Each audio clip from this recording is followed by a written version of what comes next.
पंढरपूर, दिरासोबत प्रेमसंबंध, त्याचबरोबर मृत्यूचा बनाव आणि नंतर केली हत्या. सिनेमालाही लाजवेल अशा घटनेने सगळे हादरले. चला तर हा व्हिडिओ पाहूया. त्या दौऱ्यात चॅनलवरती नवीन असाल तर जरूर सबस्क्राईब करा. तर दिरासोबतचे प्रेमसंबंध टिकवण्यासाठी विवाहितेने स्वतःच्याच मृत्यूचा बनाव रचल्याची घटना मंगळवेढ्यातून समोर आलेली आहे. मात्र जळीतकांडाच्या घटनेनंतर ट्विटमध्ये सर्वांनाच धक्का बसलेला आहे. या प्रकरणी मृत्यूचा बनाव रचलेल्या महिला व तिच्या दिराला पोलिसांनी अटक केलेली आहे.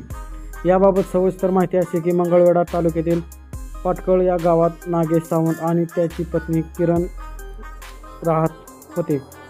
14 जुलै रोजी पहाटे सुमारास किरणने आपल्या शेतातील कडब्याच्या गंजीचा स्वतःलाच पेटवून घेतल्याची घटना घडली आहे. मृतदेह पूर्णतः जळाल्याने किरणच्या वडिलांनाही आपल्या मुलीचा मृतदेह ओळखता आला नाही.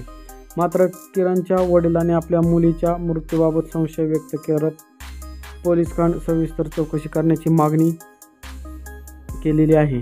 परंतु किरणने आत्महत्या केली नसून तिची हत्या झालेली आहे असल्याचा संशय तिच्या माहेरच्यांनी व्यक्त केलेला आहे. विवाहितेच्या माहेरच्या लोकांनी तक्रारीनंतर पोलिसांनी देखील कसून चौकशी केलेली आहे. आपणास या व्हिडिओबद्दल काय वाटत आहे आपण या कमेंट बॉक्समध्ये जरूर कळवू शकता.